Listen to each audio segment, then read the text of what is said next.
A man kneels in prayer, his silhouette framed against a window. Outside, shadowy figures lurk, their whispers plotting his downfall. This is Daniel, a foreigner in Babylon, whose faith is about to be put to the ultimate test. As you listen to this timeless Bible story, I want you to focus on the gentle sound of the rain, and let the words I will bring you guide you into a restful state and prepare you for sleep. Before we begin, I thought it would be a fun idea if you could leave a comment below to let me know where you are listening from in the world. Also remember to like the video and subscribe if you want to hear more like this. Okay, if you're ready, let's settle in, get comfy, and begin the story of Daniel together. Chapter 1: Daniel's Rise in Babylon. A young man stands before the king, his eyes steady and his voice clear. The court holds its breath as he begins to interpret a dream that has baffled the wisest minds in Babylon. This is Daniel, a Jewish exile brought to the heart of a foreign empire, about to change the course of his life and the kingdom itself. Daniel's journey to this moment began years earlier when he was taken from his homeland as a captive. Alongside other promising youths, he was brought to Babylon to be educated in the ways of the Chaldeans. From the start, Daniel stood out. His commitment to his faith set him apart in a land of unfamiliar gods and customs. In the opulent halls of the Babylonian palace, Daniel faced daily challenges to his beliefs. The food served at the king's table was forbidden by Jewish dietary laws. The education he received was steeped in pagan traditions. Yet Daniel found ways to stay true to his faith without compromising his duties or offending his captors. He requested simple vegetables and water instead of the king's rich food and wine, proving that this diet could keep him and his companions healthier than those who indulged in the royal fare. This early display of integrity and wisdom caught the attention of the Babylonian officials. Daniel's adherence to his principles, far from hindering his progress, actually set him on a path to greatness. His ability to navigate the complex world of Babylonian court life while maintaining his religious convictions demonstrated a rare combination of adaptability and unwavering faith.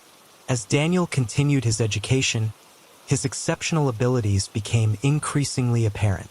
He excelled in all areas of learning, showing a particular gift for understanding visions and dreams. This skill would prove crucial in his rise to prominence. The defining moment came when King Nebuchadnezzar had a troubling dream that none of his wise men could interpret. In a fit of rage, the king ordered the execution of all the wise men in Babylon, including Daniel and his companions. Faced with this crisis, Daniel did what he had always done. He turned to his faith. He asked his friends to pray with him, seeking God's mercy and revelation.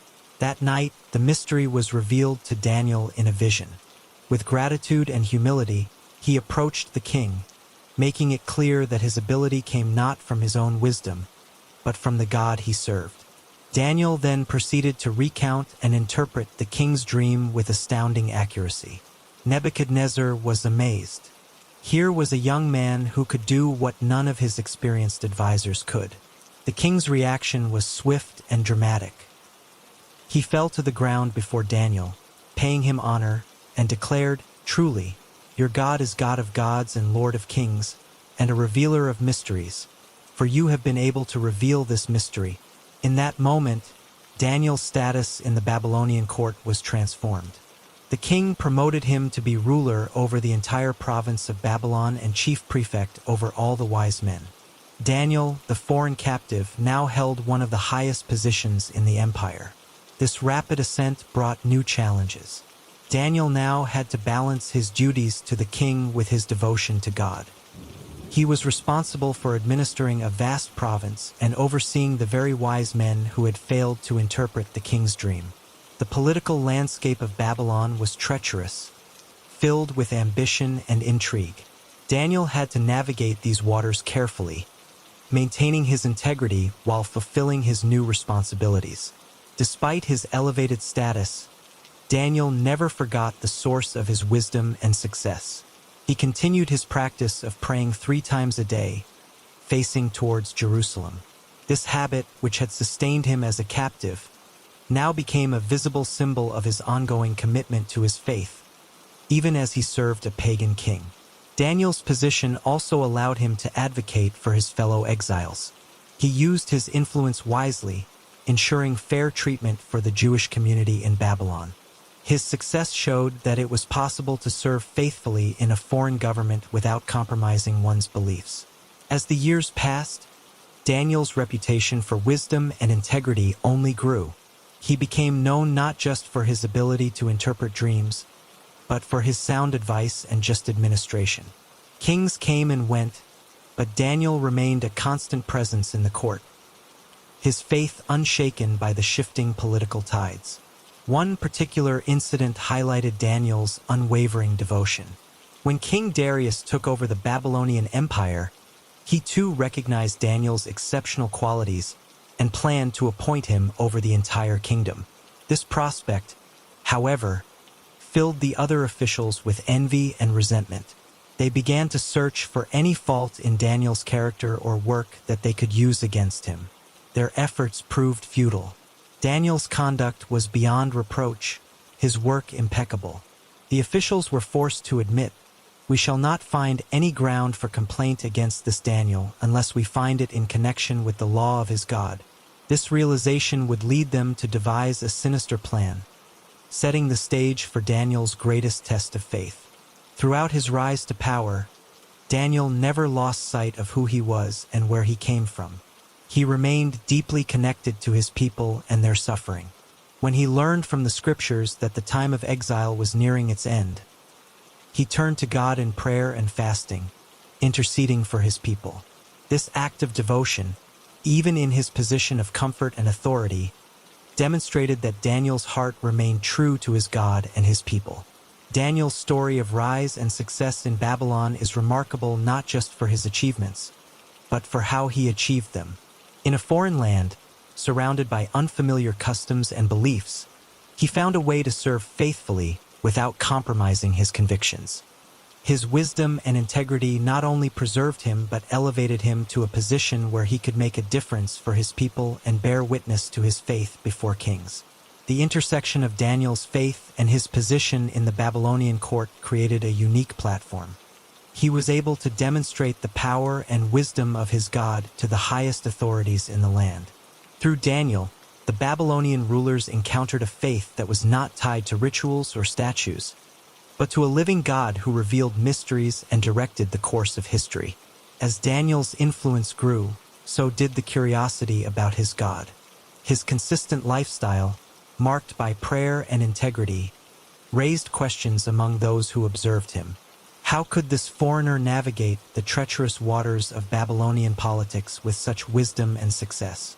What was the source of his insight and character? These questions opened doors for Daniel to speak about his faith in the halls of power. Without imposing his beliefs on others, he consistently gave credit to God for his abilities and success. This approach allowed him to maintain his position while remaining true to his convictions, a delicate balance that few have managed to achieve in the corridors of power. But not everyone was pleased with Daniel's success. As his star continued to rise, shadows of envy and resentment began to gather. The other officials, those who had spent their lives climbing the ladder of Babylonian politics, watched with growing alarm as this foreign upstart surpassed them all. They whispered in corners, their eyes following Daniel's every move. How could they bring down this man who seemed untouchable? What weakness could they exploit?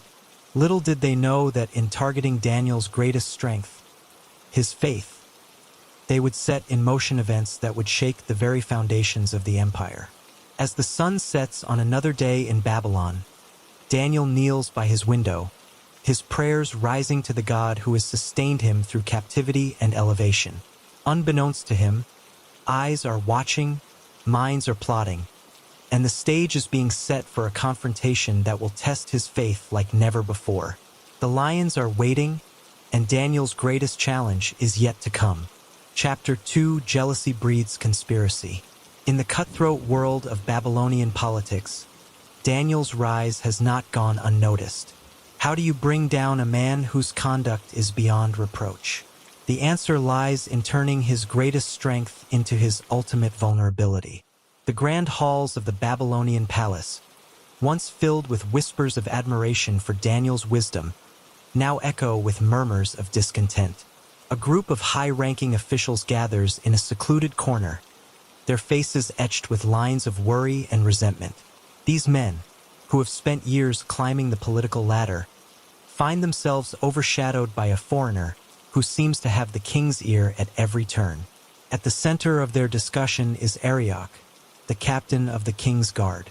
His voice, though hushed, carries the weight of long-held frustration. Every time we present a new policy to the king, Daniel's counsel sways him. It's as if our years of experience mean nothing in the face of his so-called divine wisdom. The others nod in agreement, their own grievances bubbling to the surface. There's Ashpenaz, the chief of the eunuchs, who once held sway over the young exiles brought to Babylon. He recalls how Daniel's refusal to eat the king's food had initially seemed like insubordination, only to result in praise when Daniel and his friends appeared healthier than the rest. "We've been outmaneuvered at every turn," Ashpenaz grumbles. "The king trusts him implicitly, and our influence wanes with each passing day." The political dynamics of the Babylonian court have always been complex, a delicate balance of alliances, favors, and carefully cultivated reputations. But Daniel's presence has disrupted this equilibrium. His rapid rise through the ranks, based not on political maneuvering but on genuine ability and integrity, has left many long-standing officials feeling threatened and obsolete. As the discussion continues, it becomes clear that these men have already made numerous attempts to discredit Daniel. They've scrutinized his work, looking for errors in his judgments or flaws in his administration. They've sent spies to observe his daily routines, hoping to catch him in some impropriety. They've even tried to tempt him with bribes and other worldly enticements, all to no avail. "It's infuriating," says Belteshazzar, a senior advisor. "We've combed through every decision he's made, every edict he's issued. There's not a single mistake to be found. It's as if he's incapable of error." The frustration in the room is palpable. These men, accustomed to finding and exploiting weaknesses in their rivals, have come up empty-handed when it comes to Daniel. His work is impeccable, his character unimpeachable. In a world where corruption and self-interest often rule, Daniel's integrity stands out like a beacon, and for these officials, it's a light they desperately want to extinguish. As they continue to discuss their predicament, a realization begins to dawn. It's Arioch who first gives voice to the thought that's been nagging at the edges of their minds. "Perhaps," he says slowly, "we've been looking in the wrong place for Daniel's weakness." The others turn to him, curiosity piqued. Arioch continues, his words measured and deliberate. "We've been trying to find fault in his work, in his conduct as an official. But what if his vulnerability lies not in what he does for the king, but in what he does for his God?" A hush falls over the group as the implications of this statement sink in. They've all observed Daniel's unwavering devotion to his faith, his daily prayers, his refusal to bow to Babylonian idols, his constant references to the power and wisdom of his God. Ashpenaz nods slowly, a glimmer of understanding in his eyes. "You're right. Daniel's faith isn't just a part of his life. It's the foundation of everything he does. If we can't attack his actions, perhaps we can attack the source of his strength." The mood in the room shifts, a sense of excitement replacing the previous despondency. For the first time, these officials feel they might have found a chink in Daniel's seemingly impenetrable armor. Belteshazzar, ever the strategist, begins to outline potential plans. "We need to find a way to put Daniel in a position where his loyalty to the king conflicts with his loyalty to his God. If we can force him to choose between the two, we might finally have a way to bring him down." The others lean in, their minds racing with possibilities. They discuss various scenarios, weighing the potential risks and rewards of each. Should they propose a law requiring all officials to participate in Babylonian religious rituals? Or perhaps they could convince the king to demand personal worship, placing himself above all gods. As they debate, the full weight of what they're planning begins to settle on them. They're not just talking about discrediting a rival. They're contemplating a scheme that could potentially lead to Daniel's death. The gravity of the situation is not lost on them, but their jealousy and resentment have festered for too long. They've convinced themselves that Daniel's influence is a threat not just to their personal power, but to the stability of the empire itself. After hours of discussion, they finally settle on a plan. It's Arioch who proposes the final version, his voice filled with a mix of triumph and trepidation. We'll convince the king to issue a decree that for 30 days, no one in the kingdom may pray to any god or man except the king himself. The penalty for disobedience will be death in the lion's den. The room falls silent as they contemplate the audacity of this plan. It's a decree so broad and so severe that it's sure to catch Daniel in its net. They all know his habit of praying 3 times a day, facing Jerusalem. There's no way he'll be able to comply with such an edict without betraying his deeply held beliefs. Ashpenaz is the first to voice his approval. It's perfect. If Daniel obeys the decree, he betrays his God and loses the source of his wisdom and integrity. If he disobeys, he commits treason against the king and faces execution. Either way, we win. The others nod in agreement, a sense of dark anticipation filling the room. They begin to refine the details of their plan, discussing how best to present it to the king, how to ensure it's enacted quickly and without opposition. As their meeting draws to a close, there's a palpable sense of excitement among the conspirators. For the first time since Daniel's rise to power, they feel they have the upper hand. They've identified his weakness, his unshakable faith, and devised a plan to exploit it. Yet, as they disperse to put their scheme into motion, a flicker of doubt crosses Belteshazzar's face. He can't help but wonder if they've underestimated Daniel once again. Will this plan truly be the downfall of the man who has overcome every other obstacle placed in his path? Or are they about to set in motion events that will have consequences far beyond what any of them can imagine? As the officials hurry through the palace corridors, their whispers of conspiracy blending with the everyday bustle of court life, the stage is set for a monumental clash. On one side stands Daniel, armed with nothing but his faith and integrity. On the other, a group of powerful men wielding the full force of Babylonian law. The battle lines are drawn, not on a physical battlefield, but in the realm of loyalty, faith, and conviction. As the conspirators put their plan into motion, the entire kingdom holds its breath, unaware that it stands on the brink of an event that will shake the very foundations of their society and challenge the limits of both human law and divine intervention. Chapter 3: A Deadly Decree. Flattery is a powerful tool, capable of blinding even the wisest rulers.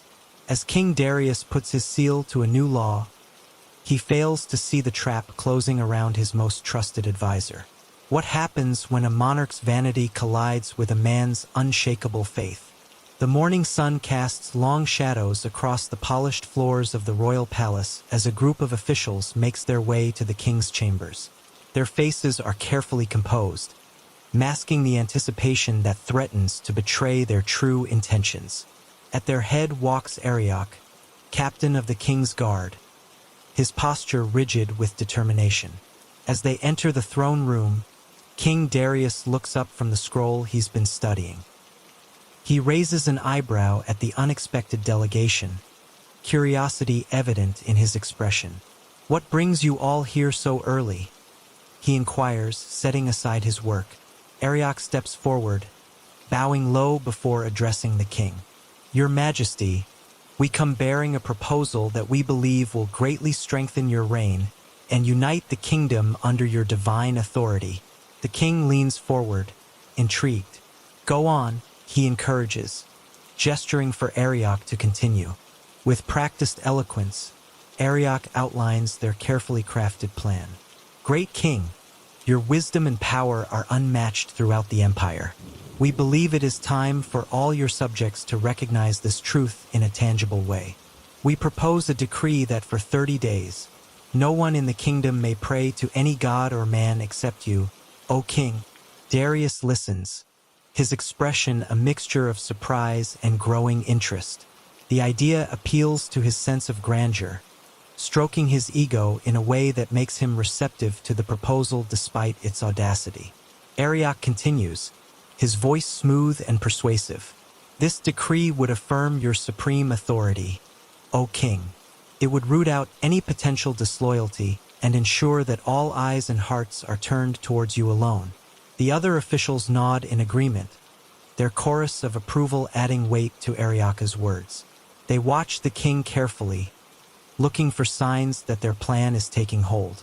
Darius strokes his beard thoughtfully, considering the implications of such a decree. And what of those who might disobey? He asks, his tone curious rather than suspicious. It's Ashpenaz who answers, his voice steady despite the gravity of what he's about to propose. For any who would dare defy your divine mandate, O king, there can be only one punishment fitting such treachery: death in the lion's den. A hush falls over the throne room as the full weight of this suggestion sinks in. The lion's den, a pit housing the fiercest predators in the kingdom, has long been a symbol of the monarchy's power over life and death. The threat of such a fate would surely ensure compliance with the decree.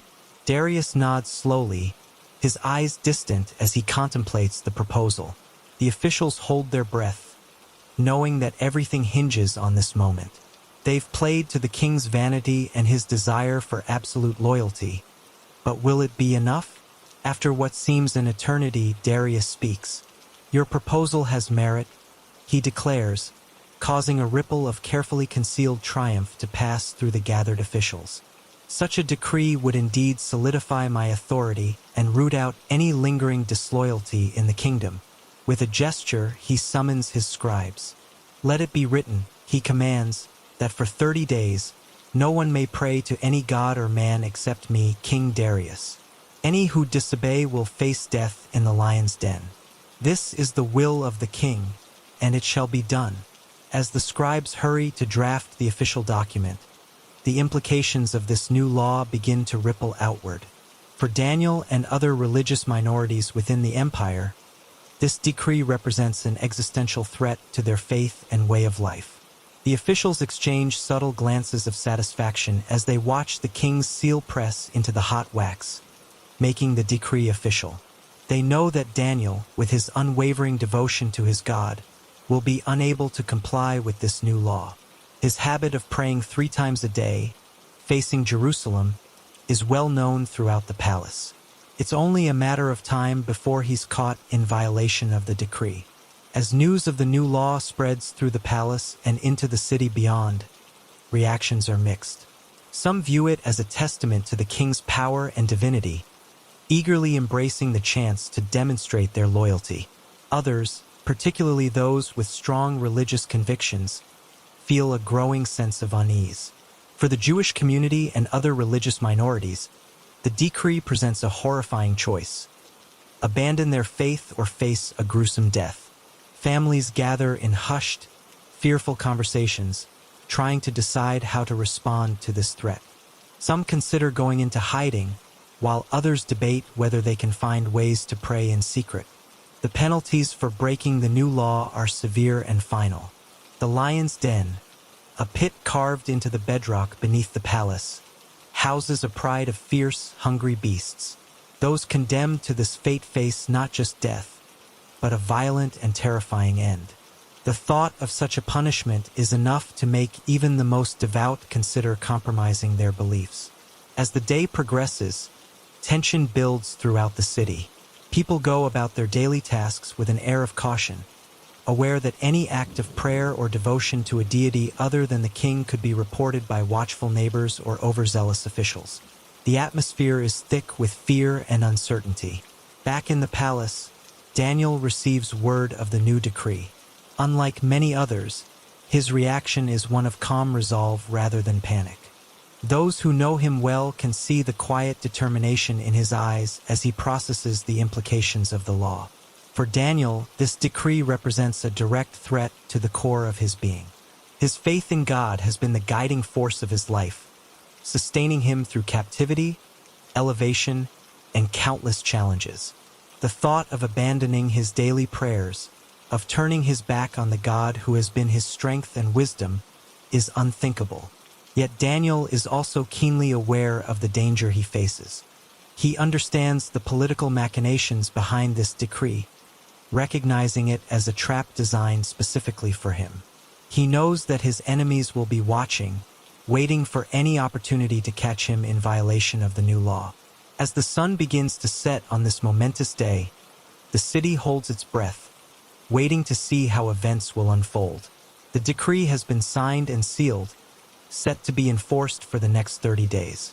It stands as a monumental test of faith for Daniel and others like him, a challenge that will reveal the true strength of their convictions. In the gathering darkness, candles are lit in homes throughout the city. Families huddle together, some in prayer, others in fearful silence. In the palace, the conspirators retire to their chambers, satisfied that their plan is in motion. King Darius, unaware of the true motivations behind the decree, prepares for bed, pleased with what he sees as a demonstration of his absolute authority. And somewhere in the palace, in a room with windows facing Jerusalem, Daniel kneels in prayer. His actions in the coming days will not only determine his own fate, but will have far-reaching consequences for the entire kingdom. As he lifts his voice in quiet supplication, the stage is set for a confrontation between earthly power and divine faith. As news of the law spreads like wildfire through the streets of Babylon, all eyes turn to Daniel. How will this man, known for his unwavering devotion to his God, respond to such a direct threat to his faith? The entire kingdom waits with bated breath, knowing that Daniel's next move will set in motion a chain of events that will test the limits of both human law and divine intervention. Chapter 4: Daniel's Dilemma.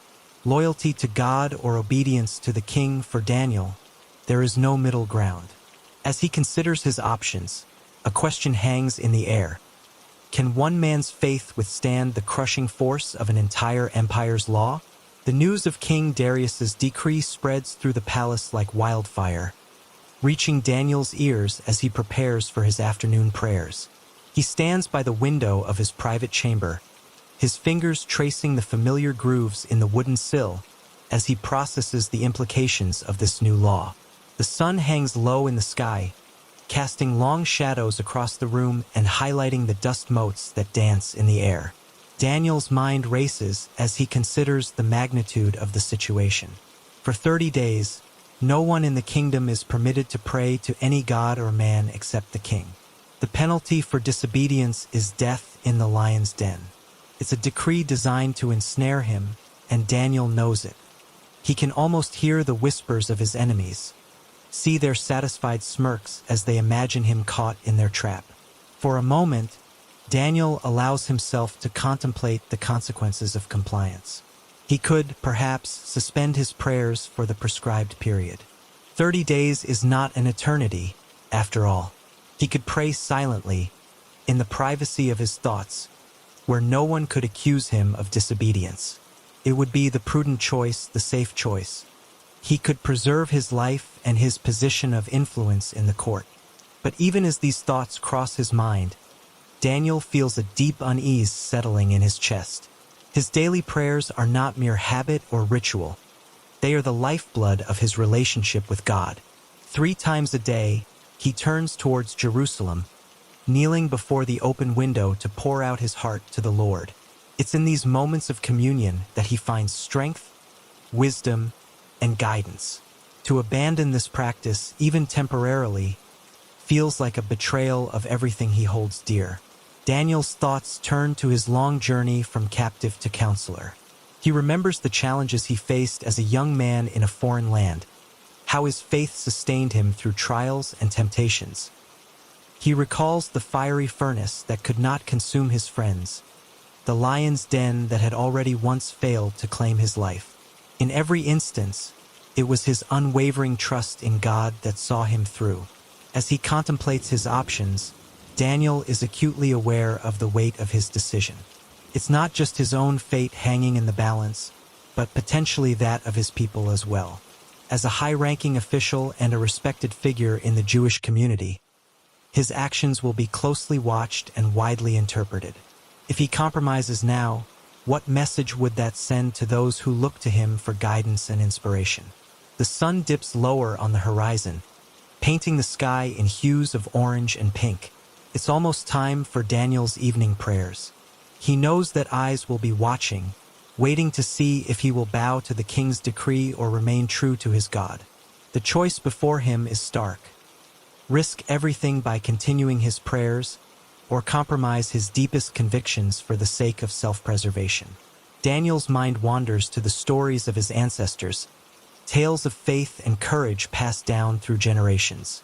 He thinks of Moses standing before Pharaoh, of David facing Goliath, of Elijah on Mount Carmel.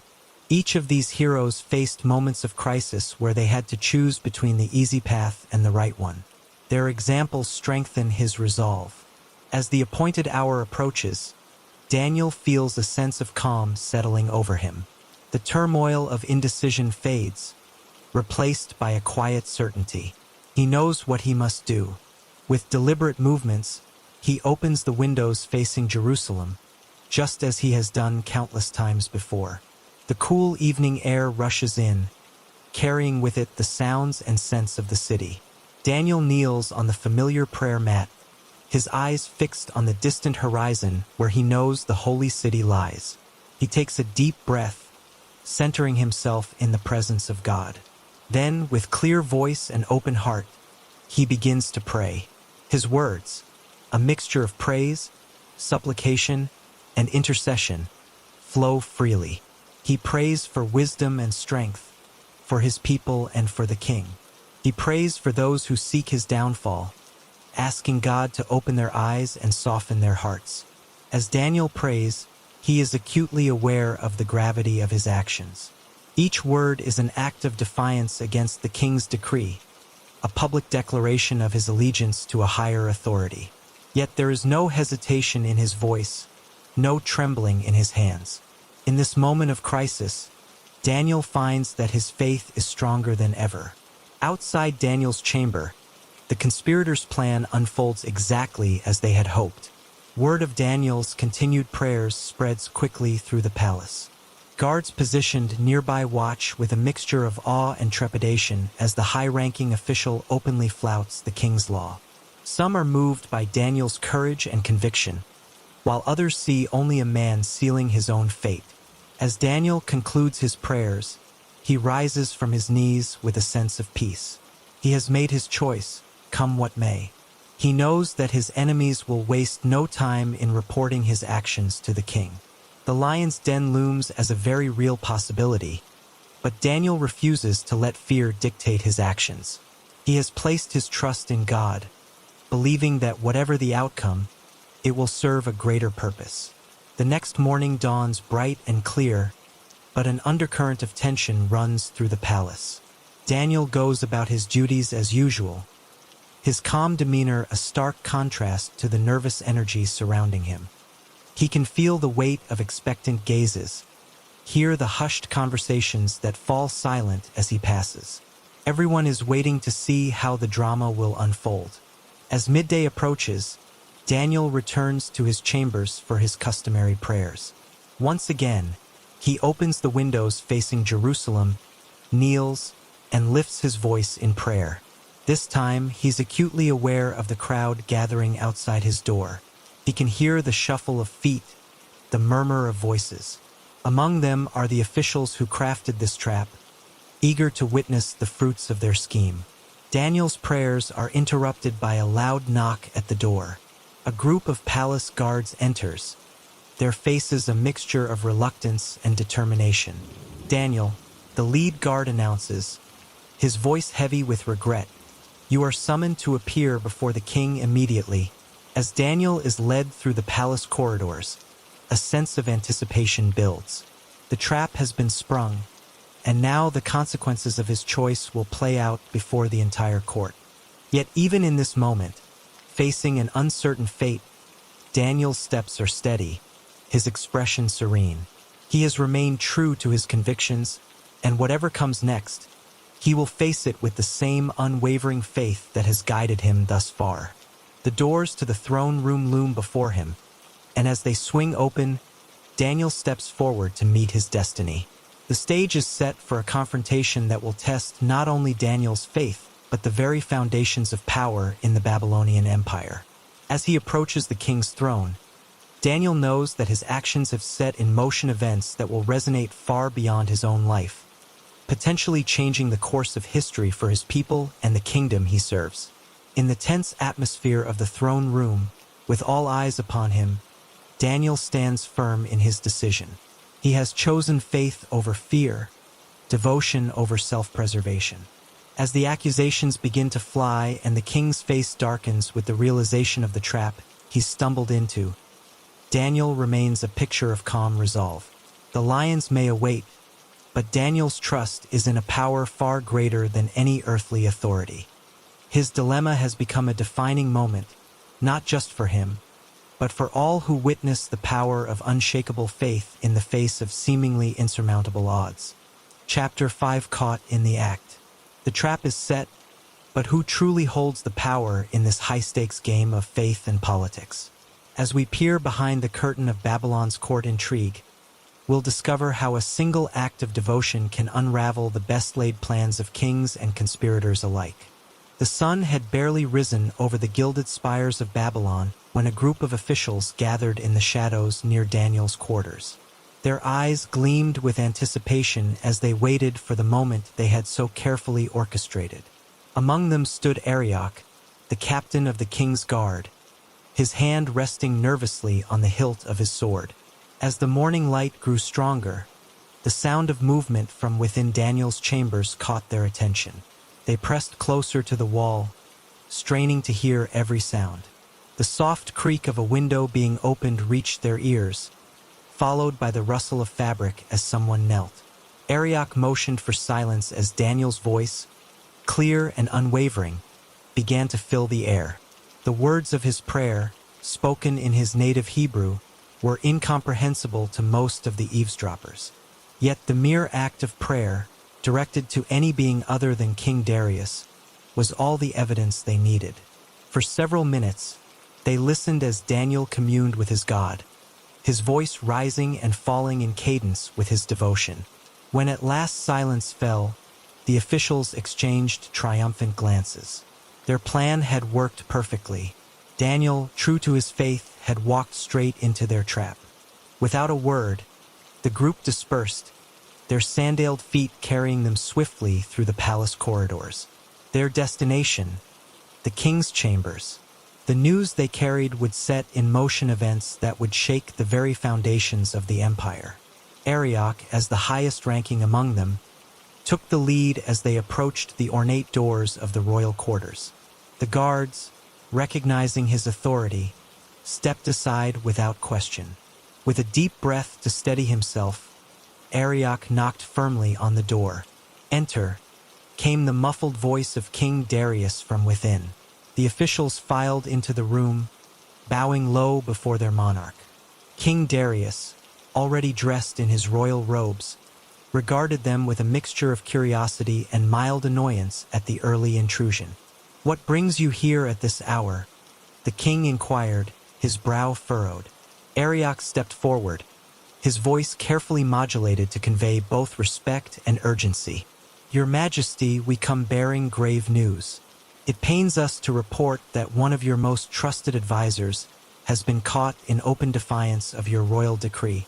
King Darius leaned forward, his interest piqued. "Speak plainly.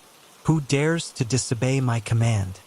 "It is Daniel, your Majesty," Arioch replied, his words heavy with feigned regret. "We witnessed him praying to his God this very morning, in direct violation of the law you so wisely put in place." The king's face darkened as the implications of this news sank in. Daniel, his most trusted advisor, the man whose wisdom and integrity he had come to rely upon, had apparently betrayed him. Yet even as anger began to build within him, a flicker of doubt crossed his mind. "Are you certain of this?" Darius demanded, his voice sharp. "Daniel has served me faithfully for many years. I find it hard to believe he would so blatantly defy my authority." The officials exchanged glances, sensing the king's hesitation. It was Ashpenaz who spoke up, his tone oozing with false sympathy. "We understand your disbelief, Your Majesty. We too were shocked to witness such blatant disregard for your divine authority. But we saw it with our own eyes." Daniel knelt before his open window, praying to his God as he has always done. King Darius paced the room, his mind racing. He recalled the day he had signed the decree, how pleased he had been with the idea of solidifying his authority. Now, faced with the consequences of that decision, he began to see the trap for what it was. "The decree," he murmured, more to himself than to the officials before him. "Remind me of its exact wording." Arioch stepped forward once more, producing a scroll from within his robes. He unrolled it with a flourish and began to read. "For 30 days, no one may pray to any god or man except you, King Darius. Any who disobey will face death in the lion's den. This is the will of the king, and it shall be done." As the words echoed in the chamber, Darius felt the weight of his own law settling upon his shoulders. He had signed this decree, had made it binding according to the laws of the Medes and Persians which could not be revoked. And now that very law threatened to condemn the man he most trusted. The king turned to face the officials, his eyes narrowing as he studied their expressions. He saw not the concern of loyal subjects, but the barely concealed triumph of men who had long sought to undermine Daniel's position. "You planned this," Darius said, his voice low and dangerous. "You knew Daniel would not abandon his faith, and you used my own vanity against me to trap him." The officials shifted uncomfortably, but Arioch maintained his composure. "Your Majesty, we merely sought to uphold your divine authority. Daniel's actions, regardless of our intentions, are a clear violation of the law. The integrity of your rule depends on enforcing this decree, even against those we hold in high esteem." Darius turned away, his mind racing as he sought a way out of this predicament. He had come to rely on Daniel's counsel, had seen firsthand the wisdom and integrity that set him apart from other advisors.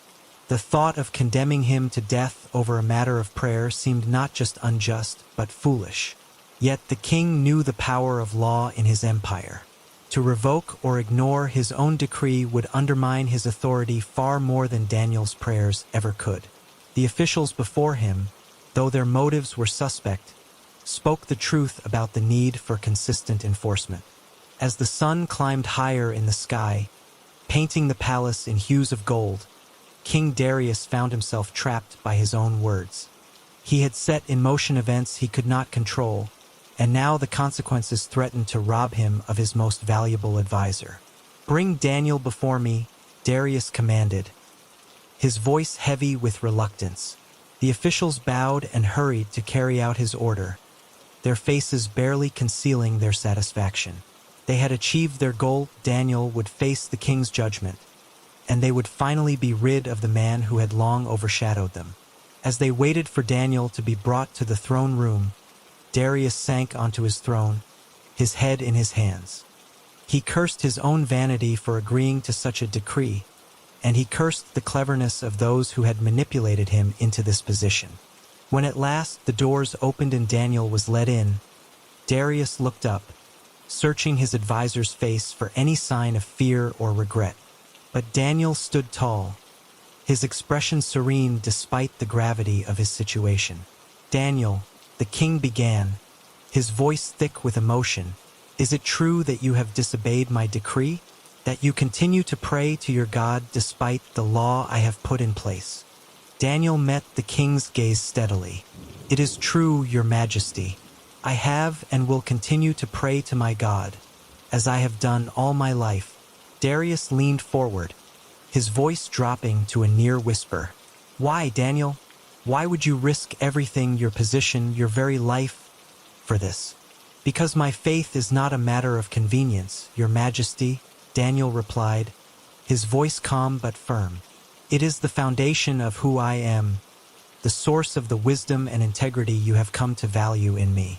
To abandon it, even temporarily, would be to lose myself entirely." The king nodded slowly, understanding and respect warring with the demands of his position. He rose from his throne, addressing not just Daniel, but the officials who watched the exchange with bated breath. "The law is clear," Darius proclaimed, though every word seemed to pain him. "And the law of the Medes and Persians cannot be revoked, even by the king himself. Daniel, for your disobedience to my decree, you must face the punishment prescribed, death in the lion's den." A murmur ran through the assembled officials, a mixture of triumph and awe at the king's adherence to the law. Daniel, for his part, remained calm, accepting the sentence with the same quiet dignity that had marked his years of service. As guards stepped forward to lead Daniel away, Darius approached him, speaking low enough that only Daniel could hear.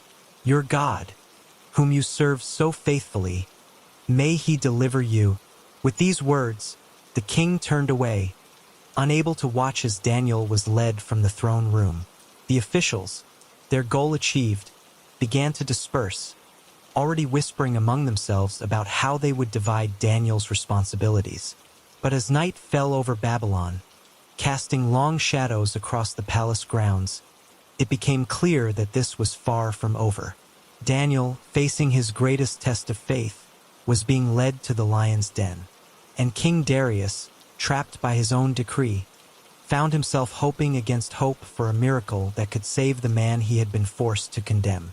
As the stone was rolled into place, sealing Daniel in with the hungry beasts, a hush fell over the city. In the palace, King Darius prepared for a sleepless night, torn between his duty as a ruler and his respect for Daniel's unwavering faith. And in the den, surrounded by the low growls of lions, Daniel faced the long hours ahead, his trust placed not in the power of kings or the schemes of men, but in the God who had been his strength through every trial. Chapter 6: The Lion's Den. The grinding of stone against stone echoed through the night air as the massive circular slab was rolled into place, sealing the entrance to the lion's den. In that moment, Daniel's fate seemed sealed along with it. The den, carved deep into the bedrock beneath the palace, was a place of execution reserved for the worst criminals and traitors. Its dark depths held a pride of fierce lions, always hungry, always waiting for their next victim. As the last sliver of moonlight disappeared, leaving Daniel in total darkness, the gravity of his situation settled upon him. The cool, damp air carried the musty scent of earth and the unmistakable odor of predators. Somewhere in the blackness, he could hear the soft padding of paws and the low, rumbling growls of the lions, curious about their new companion. Daniel's journey to this moment had been a solemn procession through the palace and down into the depths below. Guards had led him, their faces a mixture of regret and awe at his calm demeanor. As they approached the den, King Darius himself had appeared, his face etched with lines of distress and sleeplessness. The king, trapped by his own decree, could do nothing to save the man he had come to trust and respect. "Daniel," Darius had said, his voice thick with emotion, "your God, whom you serve continually, he will deliver you." The words hung in the air, a mixture of hope and doubt. Daniel had simply nodded, his faith unwavering even in the face of certain death. Now, as Daniel stood alone in the darkness, he reflected on the symbolism of his surroundings. The lion's den was more than just a place of execution. It was a representation of worldly power in its most primal form. These beasts, with their strength and ferocity, embodied the kind of force that empires like Babylon used to maintain control. Yet Daniel, armed only with his faith, stood in direct opposition to this display of brute strength. In many ways, the den was a microcosm of Daniel's entire life in Babylon. From the moment he had been brought to the empire as a young exile, he had been surrounded by forces that sought to devour his identity and faith. The opulent palace, with its pagan gods and foreign customs, had been no less threatening to Daniel's spiritual survival than the lions that now circled him unseen. As Daniel's eyes adjusted to the darkness, he began to make out shapes in the gloom. The den was larger than he had imagined, with rough-hewn walls rising high above him. The floor was uneven, scattered with bones and debris from previous victims. In the far corners, he could see the glint of eyes watching him, evaluating this strange new arrival who showed no fear. Daniel closed his eyes, not in fear but in prayer. He thought of his friends Shadrach, Meshach, and Abednego, who had faced the fiery furnace with the same unshakable faith he now clung to. Their deliverance had been a testament to God's power over earthly authority. Would his God perform a similar miracle now? As the night wore on, Daniel became aware of movement around him. The lions, initially cautious, began to approach. He could feel their hot breath, hear the scrape of their claws on the stone floor. Yet Daniel remained still, his mind focused on the Psalms he had memorized as a youth. "The Lord is my light and my salvation. Whom shall I fear?" he whispered into the darkness. Above ground, the palace was gripped by a tense, sleepless atmosphere. King Darius paced in his chambers, unable to rest. The weight of his decision pressed down upon him, along with the realization of how he had been manipulated by his own officials. He thought of Daniel, alone in the den, and wondered if he would ever see his trusted advisor again. The king's mind raced with questions and regrets. How had he allowed himself to be so blinded by vanity that he signed a decree that trapped the very man he most relied upon? The officials who had orchestrated this plot were now conspicuously absent, no doubt celebrating their victory. Darius felt the bitter sting of betrayal, not just by his courtiers, but by his own pride. As the hours crept by, Darius found himself drawn to the sealed entrance of the lion's den. Guards posted their watch nervously as their king approached, his face haggard with worry. Darius pressed his ear to the cold stone, straining to hear any sound from within. But only silence greeted him, leaving his imagination to run wild with possibilities. Back in the den, Daniel had settled into a state of calm acceptance. The initial surge of adrenaline had faded, replaced by a deep sense of peace. He sat with his back against the wall, his legs crossed in a posture of meditation. The lions, surprisingly, had not attacked. They prowled the edges of the den, occasionally approaching to sniff at this strange, fearless human, but they made no move to harm him. Daniel marveled at this turn of events. Was this the deliverance his God had promised?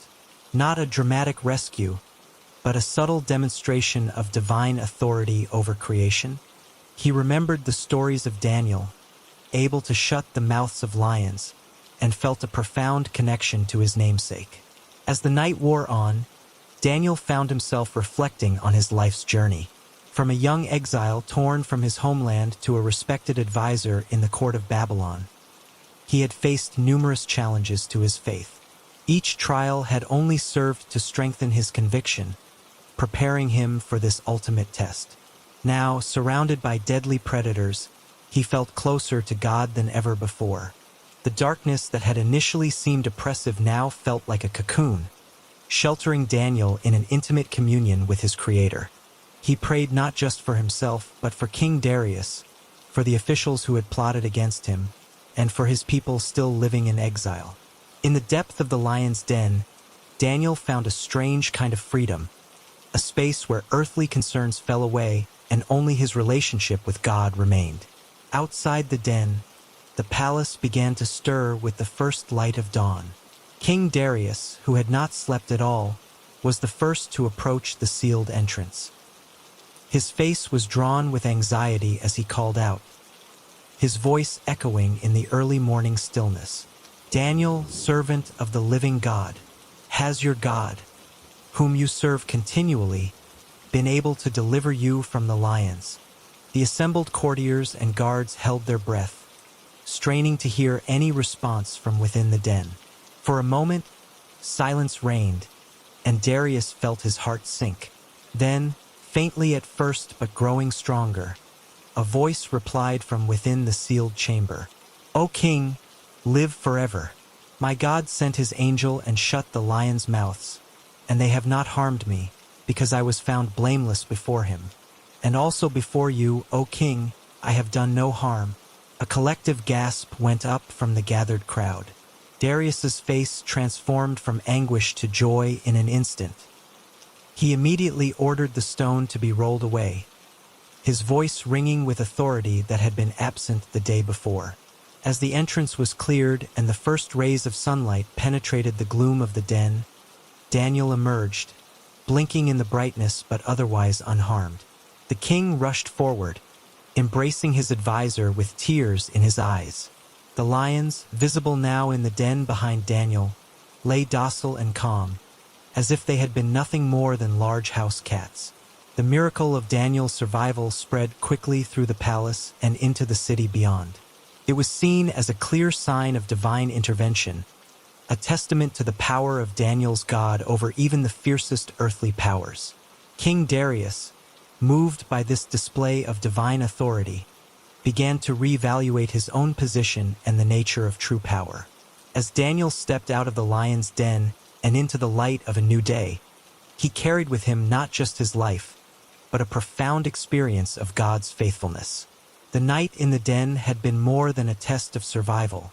It had been a crucible in which his faith had been refined and strengthened.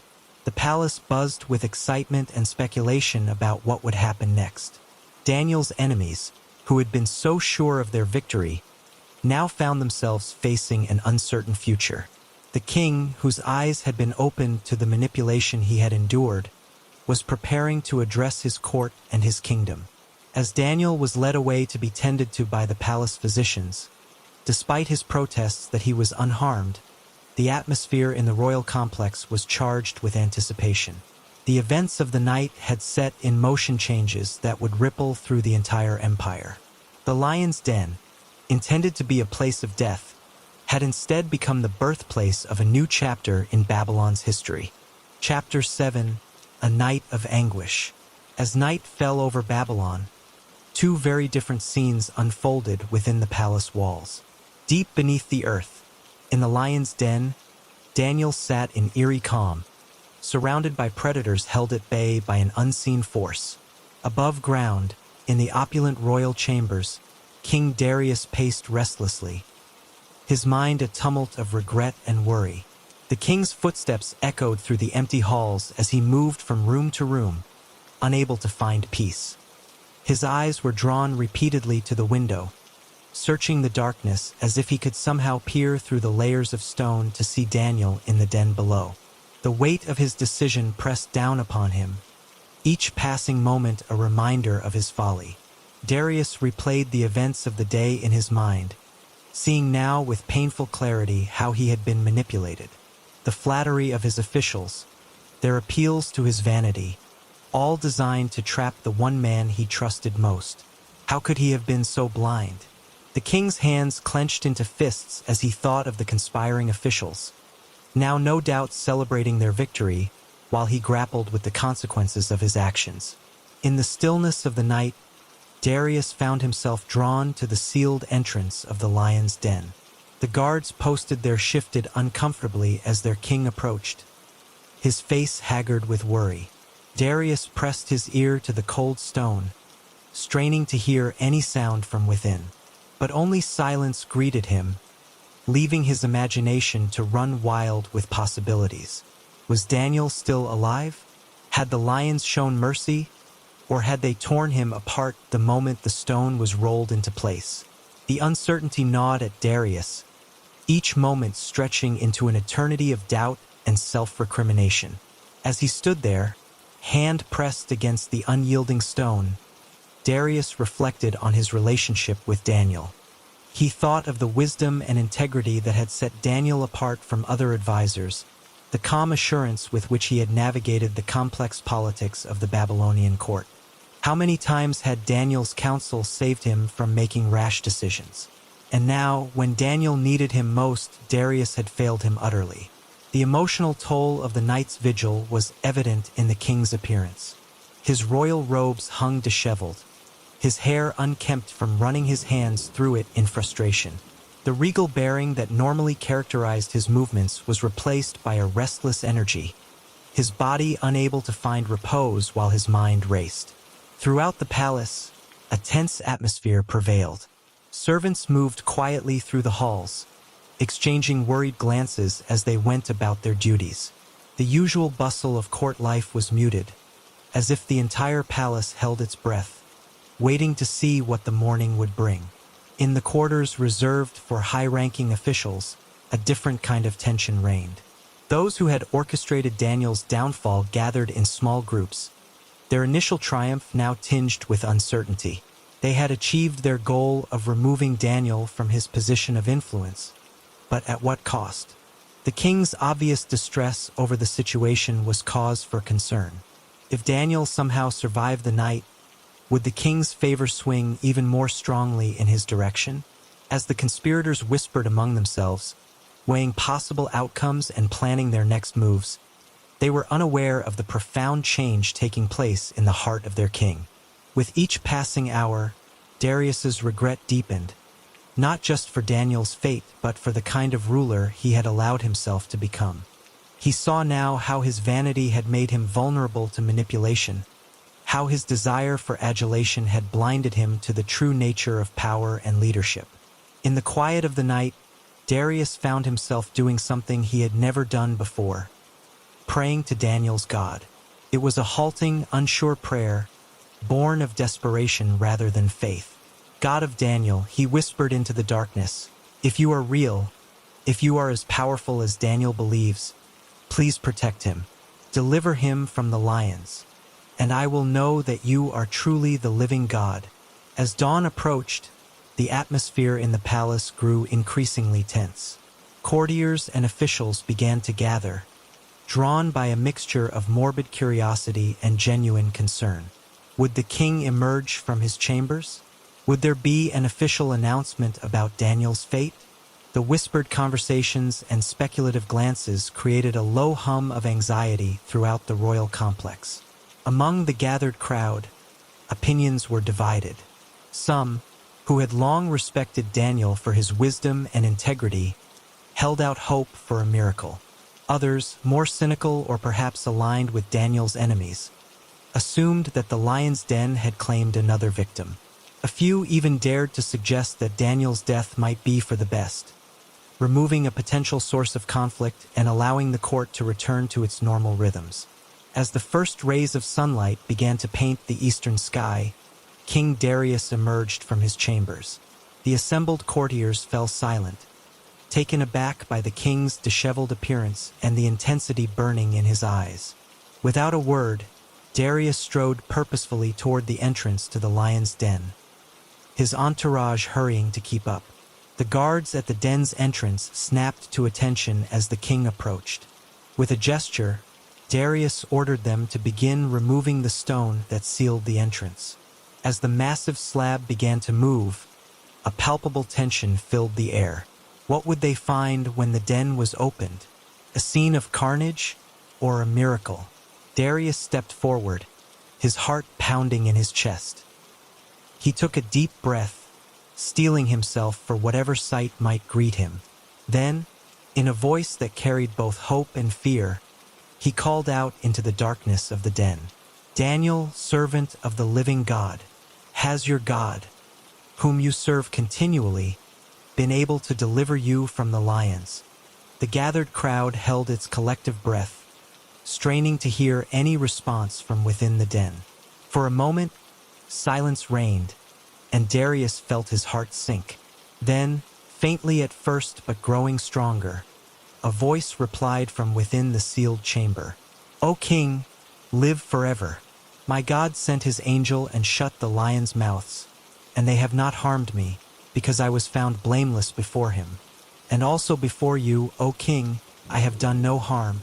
A gasp rippled through the assembled courtiers. Darius's face transformed from anguish to joy in an instant. He immediately ordered the stone to be rolled away completely, his voice ringing with an authority that had been absent the day before. As the entrance was fully cleared and the first rays of sunlight penetrated the gloom of the den, Daniel emerged, blinking in the brightness but otherwise unharmed.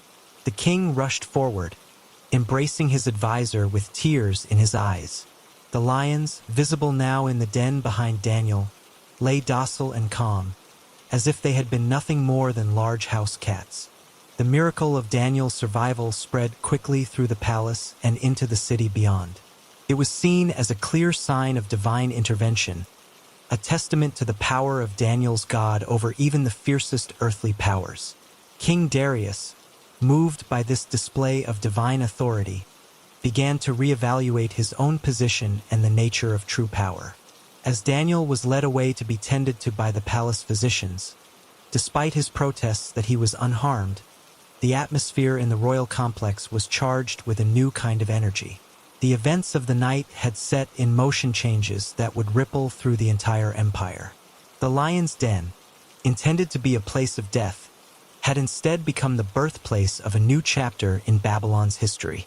For King Darius, the night of anguish had transformed into a morning of revelation. He had entered the darkness trapped by his own pride and the machinations of his court, but he emerged with a new understanding of true authority and the power of unwavering faith. As he watched Daniel walk away, alive and unscathed, Darius knew that nothing in his kingdom would ever be the same again. Chapter 8: The Miracle Revealed. Sometimes the most profound revelations come from the darkest places. As King Darius stood before the sealed lion's den, he was about to learn a lesson in faith that would challenge everything he thought he knew about power. What happened next would not only change Daniel's fate, but reshape the entire kingdom. The first light of dawn painted the sky in soft hues of pink and gold as King Darius approached the entrance to the lion's den. His face was etched with the weariness of a sleepless night, but his eyes burned with a desperate hope. The assembled courtiers and guards watched in tense silence as the king raised his voice, calling out to the man he had been forced to condemn.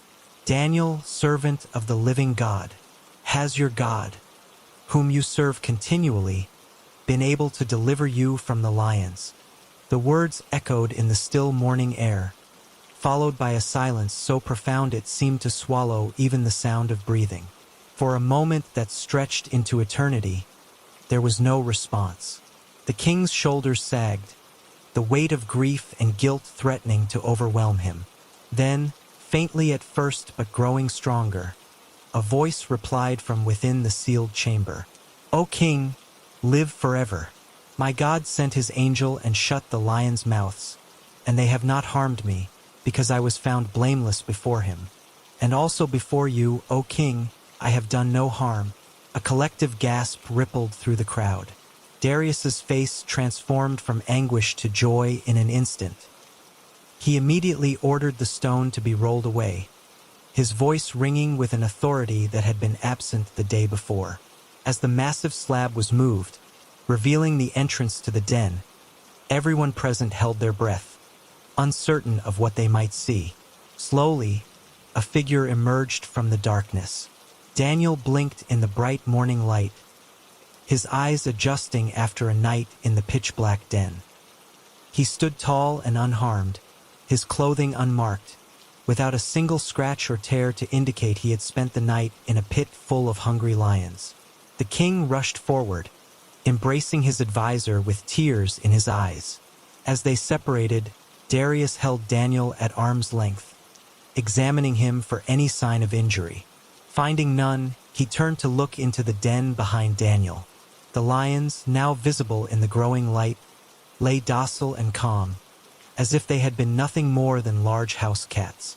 "Tell me," Darius said, his voice filled with wonder, "what happened in there? How did you survive the night?" Daniel's face was serene as he recounted his experience. "When the stone was rolled into place and darkness fell, I was indeed surrounded by lions. I could hear their breathing, feel their presence all around me, but I was not afraid. I knew that my God, who has protected me all my life, would not abandon me now."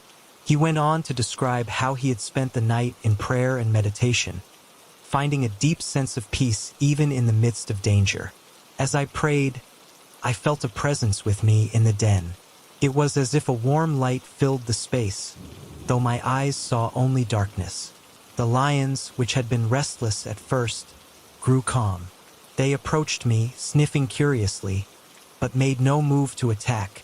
Daniel explained that he had experienced a vision during the night, seeing an angelic figure standing among the lions, its hand raised in a gesture of peace. The angel spoke to me, saying that God had found me blameless and that no harm would come to me. From that moment on, the lions were as gentle as lambs. I even slept for a while, using one of them as a pillow. The king listened in amazement, his mind struggling to comprehend the miracle he was hearing. He had known Daniel to be a man of great faith, but this was beyond anything he had imagined possible. The power of Daniel's God, to control even the fiercest of beasts, was a clear demonstration of divine authority that surpassed any earthly power. As Daniel finished his account, Darius turned to address the gathered crowd. His voice rang out, filled with a new conviction. Behold the power of Daniel's God. No other deity could have saved him in this way. Truly, this is the living God, enduring forever, whose kingdom shall never be destroyed. The king's words sent a ripple of excitement and fear through the assembled courtiers. Many had never seen Darius speak with such passion about any god, let alone the deity of a foreign captive. It was clear that this event had profoundly shaken the king's worldview. Darius ordered that Daniel be brought up out of the den immediately. As helpers moved forward to assist, they marveled at Daniel's condition. Not only was he unharmed, but he seemed to radiate a sense of calm and strength that was almost palpable. His time in the lion's den, far from breaking him, seemed to have reinforced his faith and inner peace. As Daniel was lifted from the den, a murmur of amazement spread through the crowd. Those who had doubted, who had assumed Daniel's fate was sealed, now stood in awe of the miracle before them. Even the most skeptical among them could not deny the evidence of their own eyes. The king, still grasping Daniel's hand, turned to address his officials. Let it be known throughout the kingdom that a great miracle has occurred here today. The God of Daniel has proven his power over life and death, over the forces of nature itself. From this day forward, all people in my kingdom must show proper respect and reverence to this God. As the implications of the king's words sank in, a sense of anticipation began to build among the onlookers. How would this miraculous event change the kingdom? What would it mean for the worship of other gods, for the daily lives of the people? Daniel, sensing the growing excitement and concern, spoke up. "O king, while I am grateful for your recognition of my God's power, remember that he does not seek forced worship. True faith comes from the heart, not from royal decrees. Let this event serve as a testament to God's mercy and power, an invitation for all to seek him freely." Darius nodded thoughtfully, considering Daniel's words. It was clear that the events of the past day and night had initiated a profound change in the king's understanding of power and divine authority. The miracle in the lion's den had demonstrated that true power lay not in royal edicts or military might, but in the hands of a God who could control even the wildest beasts. As the morning progressed, news of Daniel's survival spread rapidly through the palace and into the city beyond. People gathered in the streets, sharing the incredible story and speculating about its meaning. Many who had previously dismissed the faith of the Jewish exiles now looked at them with new respect and curiosity. In the palace, the atmosphere was charged with a mix of excitement and apprehension. Those who had plotted against Daniel now found themselves in a precarious position. The miracle had not only saved Daniel's life, but had elevated his status and the reputation of his God to unprecedented heights. The conspirators exchanged worried glances, wondering how the king would deal with their treachery in light of these events. Daniel, for his part, remained calm and composed. Despite the attention focused on him, he maintained his usual humility, deflecting praise to God and emphasizing the lesson of faith over the spectacle of the miracle. He urged the king and others not to see this as a personal triumph, but as a demonstration of God's power and mercy available to all who trust in him. As the initial shock and excitement began to subside, King Darius retreated to his private chambers, taking Daniel with him. The two men had much to discuss: the events of the night, the implications for the kingdom, and the changes that would inevitably follow. It was clear that this miracle would have far-reaching consequences, not just for Daniel and the king, but for the entire empire. As they walked away, leaving behind the now empty lion's den, there was a sense that a new chapter was beginning. The den, intended to be a place of death and a tool of political manipulation, had instead become the birthplace of a powerful testimony. It stood as a silent witness to the night when divine power overcame human schemes, when faith triumphed over fear, and when a king learned the true meaning of authority. The news of Daniel's miraculous survival was about to spread like wildfire throughout the kingdom, igniting discussions, challenging beliefs, and opening hearts to the possibility of a God more powerful than any earthly authority. As the sun climbed higher in the sky, casting its light on a kingdom forever changed, the story of Daniel and the lion's den was already becoming the stuff of legend, a testament to the enduring power of unwavering faith. Chapter 9: Justice Served. In the aftermath of miracles, justice often demands its due. The sun that illuminated Daniel's triumph now cast long shadows over those who had sought his destruction. As King Darius gathered his strength and resolve, the palace buzzed with anticipation of what would come next. The king's face was set in grim determination as he issued orders for the immediate arrest of the officials who had plotted against Daniel. Guards moved swiftly through the palace, their armor clanking as they sought out the conspirators. The once proud officials, who had celebrated their apparent victory just hours before, now found themselves roughly seized and dragged before the throne. As they were brought into the royal presence, the plotters' faces drained of color. The realization of their precarious situation dawned on them as they saw the fierce anger in Darius's eyes. The king, who had spent a sleepless night agonizing over Daniel's fate, now faced the men responsible for his anguish. "You who sought to destroy a righteous man through deceit and manipulation," Darius began, his voice low and dangerous, "shall now face the consequences of your actions." The officials, once so confident in their schemes, now trembled before the king's wrath. They had not anticipated this turn of events, believing that Daniel's death would secure their positions and eliminate their greatest rival. Now they found themselves facing the very fate they had engineered for Daniel.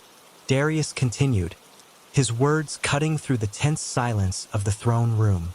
"You used the law as a weapon against an innocent man. Now, that same law shall be turned against you." The concept of poetic justice was deeply ingrained in ancient legal systems. The idea that the punishment should mirror the crime was not just a matter of fairness, but also served as a powerful deterrent. In this case, the symmetry was stark. Those who had sought to use the lion's den as an instrument of death would now face the beasts themselves. As the king pronounced his judgment, a murmur ran through the assembled courtiers. Some nodded in approval, seeing justice being served. Others shifted uncomfortably, perhaps recognizing how easily they could have been caught up in such a plot themselves. Darius's decision to punish not just the conspirators but also their families was consistent with the practices of the time.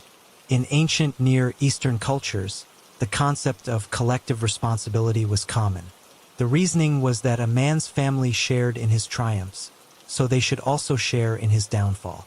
This practice, while harsh by modern standards, was seen as a way to ensure loyalty and discourage treasonous behavior. The king's voice rose as he detailed the extent of the punishment. "You and your wives and your children will be thrown into the lion's den.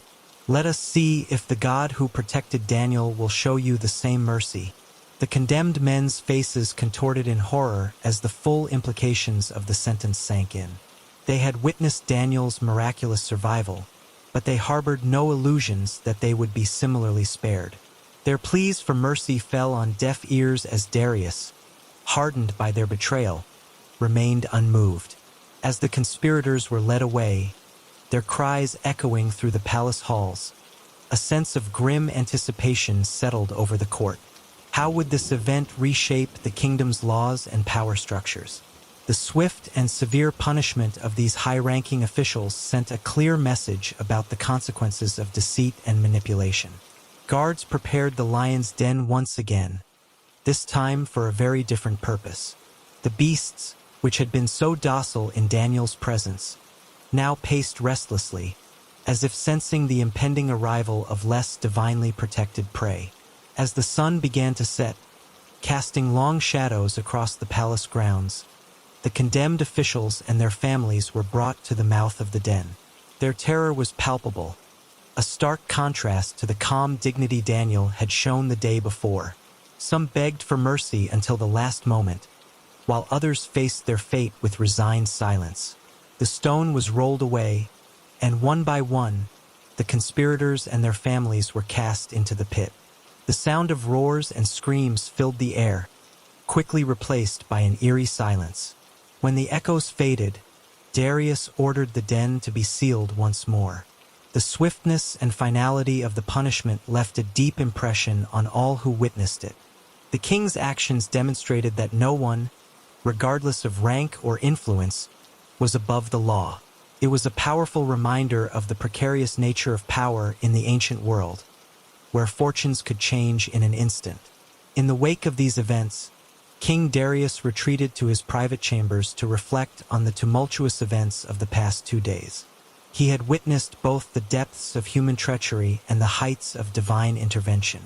The experience had profoundly shaken his understanding of power and authority. As night fell over Babylon, the king began to formulate a new decree. He recognized that the events surrounding Daniel's miraculous survival and the subsequent punishment of the conspirators required a formal response.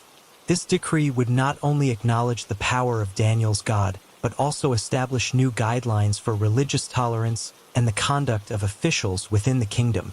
Darius spent hours drafting and redrafting the proclamation, consulting with Daniel and other trusted advisors. He wanted to ensure that the message was clear and that its implications would be far-reaching. The decree would need to balance respect for the God who had saved Daniel with the practical realities of governing a diverse empire. As word of the conspirators' fate spread through the city, reactions were mixed.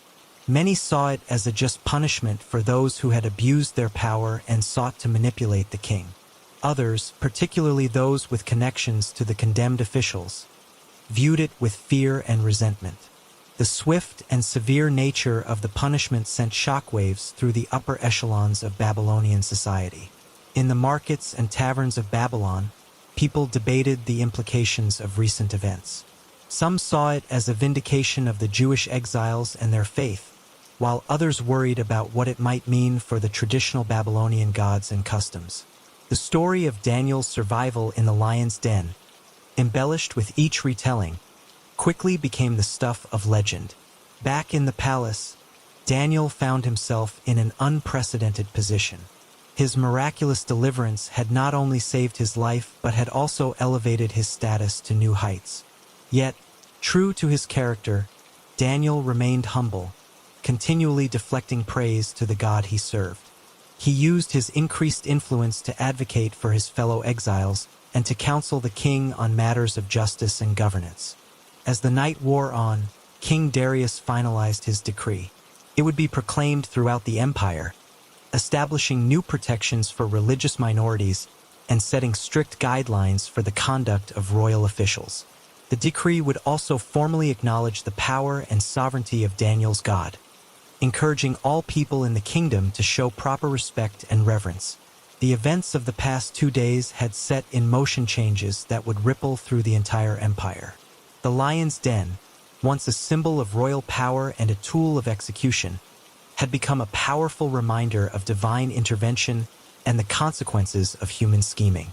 As Babylon's citizens prepared for sleep, many wondered what the new day would bring in this rapidly changing kingdom. With the new decree taking shape and the conspirators' fate sealed, a sense of anticipation filled the air. The kingdom stood on the brink of a new era, one shaped by the remarkable events surrounding Daniel and the lion's den.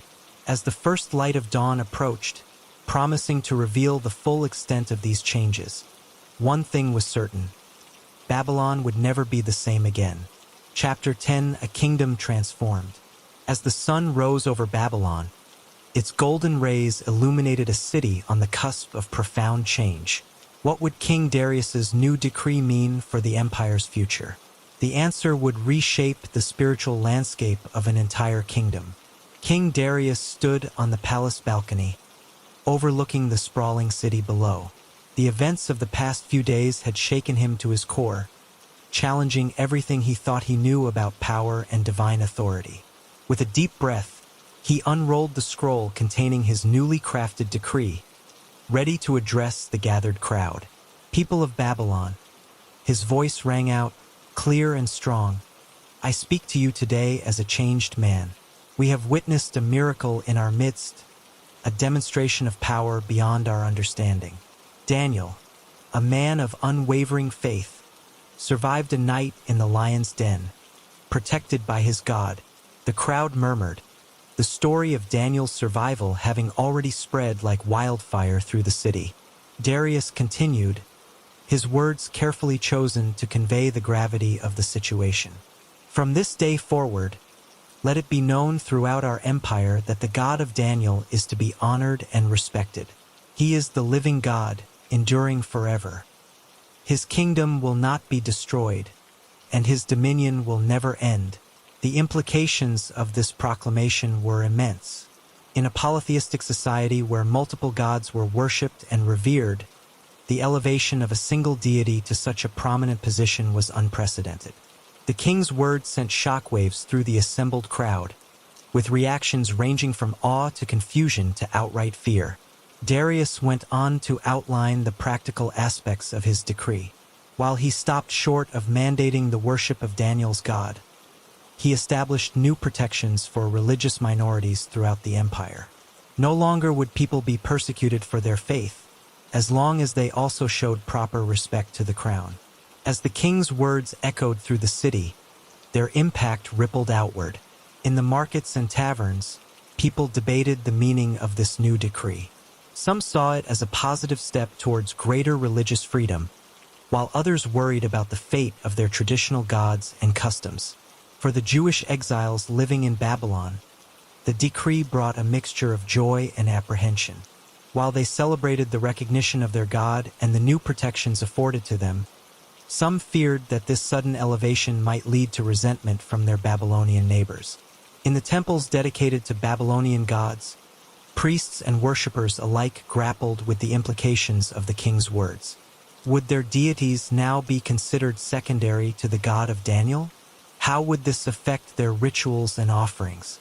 Some saw it as a threat to their way of life, while others adopted a wait-and-see approach, unsure of how strictly the new decree would be enforced. The royal court was not immune to the turmoil. Officials who had long curried favor by promoting traditional Babylonian religious practices now found themselves in a precarious position. Those who had witnessed Daniel's miraculous survival were more open to the changes, while others worried about losing their influence and status. Amid this sea of change, Daniel himself remained a calm and steady presence. His elevated position in the aftermath of his ordeal brought new responsibilities and challenges. King Darius, impressed by Daniel's wisdom and integrity, sought his counsel on matters of state with increasing frequency. Daniel used his newfound influence carefully, always mindful of the delicate balance between his faith and his role in a foreign government. He advocated for fair treatment of all religious groups, emphasizing that true faith could not be mandated by royal decree but must come from the heart. In private meetings with the king, Daniel explained the tenets of his faith, answering Darius's many questions about the God who had saved him from the lions. These conversations often stretched late into the night, with the king's curiosity seemingly insatiable. As the days passed, the practical implementation of the new decree began to take shape. Royal scribes worked tirelessly to distribute copies throughout the empire, ensuring that even the farthest-flung provinces were aware of the changes. Governors and local officials were tasked with enforcing the new religious protections, a challenge in regions where persecution of minorities had long been the norm. The decree's impact extended beyond religious practices, influencing many aspects of daily life in the empire. In the courts, judges were instructed to take religious beliefs into account when hearing cases, ensuring that no one was unfairly treated due to their faith. Schools and academies adjusted their curricula to include teachings about diverse religious traditions, fostering greater understanding among the younger generations. In the military, where devotion to the traditional gods had long been seen as a mark of loyalty, commanders grappled with how to accommodate soldiers of different faiths while maintaining unit cohesion. Some innovative leaders began incorporating interfaith dialogues into their training programs, finding that understanding and respecting diverse beliefs actually strengthened their forces. The economy, too, felt the effects of the religious shift. Markets that had once centered around the temples of Babylonian gods diversified, making room for vendors catering to different faith traditions. Artisans found new opportunities creating religious symbols and artifacts for a wider variety of believers, while architects began incorporating elements of different religious styles into their designs for public buildings. As the dust began to settle on this period of rapid change, people throughout the empire started to adapt to the new normal. Interfaith dialogues became more common, with curious Babylonians seeking to learn about the God who had saved Daniel from the lions. Some found their own faith strengthened by these exchanges, while others embarked on spiritual journeys that led them to new beliefs. The Jewish community, while grateful for their improved status, worked to maintain their distinct identity. They opened their doors to those seeking to learn about their faith, but also reinforced their own traditions and practices, ensuring that their children would grow up with a strong sense of their heritage. Historians and scribes debated how this event would be remembered in the annals of history. Some saw it as the beginning of a new era of religious tolerance and understanding, while others viewed it as a dramatic shift in the balance of power between earthly and divine authorities. Many recognized that the full impact of Darius's decree might not be fully understood for generations to come. Daniel, despite his elevated status, remained committed to his daily practice of prayer and devotion. His actions continued to inspire those around him, demonstrating that one could serve faithfully in a foreign government without compromising one's beliefs. His unwavering faith in the face of death had not only saved his life but had also opened the door for greater religious freedom throughout the empire. As the first year under the new decree drew to a close, King Darius called for a special commemoration. In a ceremony attended by representatives from various faith traditions, he officially dedicated a new monument in the heart of Babylon. The structure, incorporating elements from different religious architectural styles, stood as a physical representation of the empire's new commitment to spiritual diversity. During the dedication, Darius spoke again of the miracle he had witnessed in the lion's den. "Let this monument stand as a reminder," he declared, "that true power lies not in the hands of kings or in the strength of armies, but in the realm of the divine." May we never forget the lesson taught to us by Daniel's unwavering faith. As the crowd dispersed, their voices a mixture of different languages and accents, there was a palpable sense that Babylon had entered a new chapter in its long history. The empire, once known for its conquest and domination of other cultures, was now becoming a place where diverse beliefs could coexist and even flourish.